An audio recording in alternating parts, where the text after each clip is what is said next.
All right, 11:01. It is the week of Thanksgiving. So I hope you all enjoy your time with your family, friends, and loved ones this week. But what do we have for this week? Well, something very, very small, just a journal entry. It is mandatory. You do have to do it. But even though it is Thanksgiving, I think you all can find time to sit in front of the computer for 20, 30 minutes tops to bang out the answer for today or this week's journal. And that journal has to do with cause and effect. So last week we did a discussion forum reading the Daniel H. Pink piece on introverts, extroverts, and ambiverts. That new term, ambiverts, which I found to be really compelling and interesting.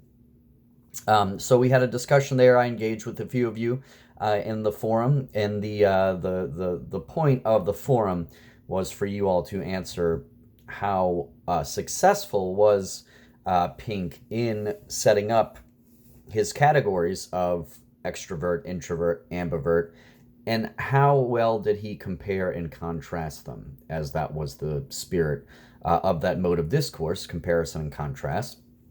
And then you had a separate assignment in SCC on cause and effect. And I will be grading those things throughout the week. But now I'd like to put the emphasis on cause and effect, since we got to write and share with each other last week on comparison and contrast. I'd like for us to flesh out a fully formed idea in a journal on cause and effect.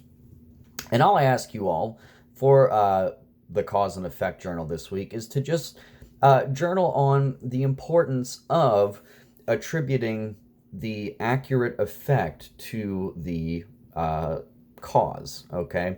If we don't understand what a cause and effect relationship is, it is my hand slapped that hand, my left hand slapped my right hand. The effect of that cause was my right hand moving slightly to the right. That is a very, very observable, empirical cause and effect relationship. No one's going to argue that this left hand did not move that right hand, okay? Or maybe you could argue that this cause and this effect were not related.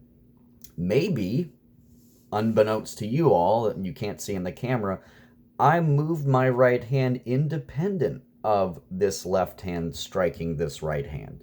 So while it appears that the cause and the effect were related in the way that I described, maybe not so much. Maybe there was some subtle variation to this little experiment that you all couldn't see, and that explains the true cause and effect relationship, okay?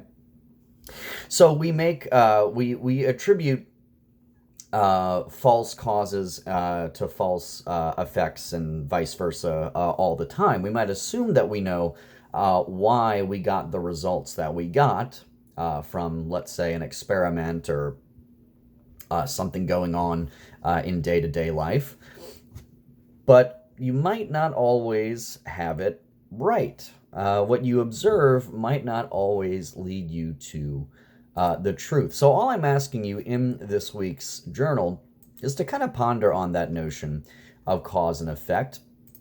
And here is the journal verbatim. Journal on the importance of determining correctly a cause and effect relationship. In other words, what trouble might we run into if we attribute incorrectly a supposed effect to a given cause? You could frame this in terms of interpersonal relationships, conversations, topical events in today's world, etc. Okay? So if you want to frame it in topical events in today's world, I mean, there are all sorts of effects, results, things going on, and we think that we understand the cause, okay? Or we think that we understand the given effect to a cause, okay? Let's think of the result that is poverty. What causes poverty, okay? We have all sorts of ideas we think we know, okay? And maybe we do know, and maybe there are umpteen amount of answers that we could give to that. But Some answers are more correct than others, okay? Um, if we might have the cause of poverty or something we might think is the cause of poverty. A common one that is trumpeted out there is wealth inequality, okay? Is that true, though? Is that the true cause that produces the effect of poverty? Okay.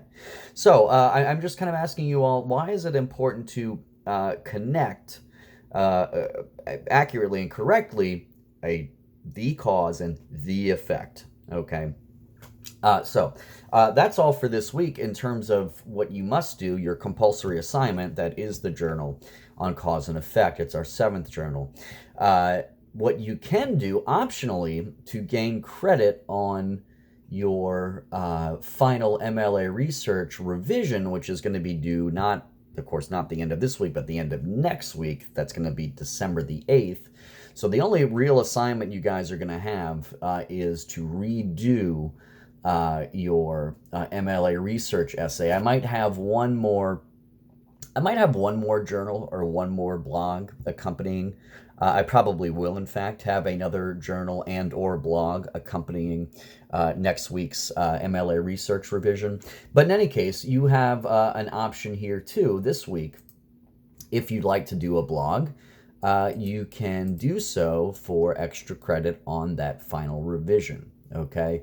And yeah, I'm probably going to give you another blog next week as well to really give you every opportunity you could possibly get to gain extra credit on your MLA research revision. Your descriptive revisions are in. All other assignments, I think, up to this point are in. I could look really quick and verify that with you all, as the grade book is right in front of me. Let's see. So yeah, other than the work, the discussion forum, and the SEC 3.7 from the previous week, which I'll grade this week, everything else is up to date, okay? So I'm going to keep it short and sweet. You have a journal this week on cause and effect. You have a blog that you can do for extra credit. Next week, we will have our MLA research revision, and accompanying that will be probably at least one more blog and or journal. Okay, so I wish you all a great and happy Thanksgiving, and enjoy the time with your family and friends, and I'll catch you all at the beginning of next week, our final week. See you then.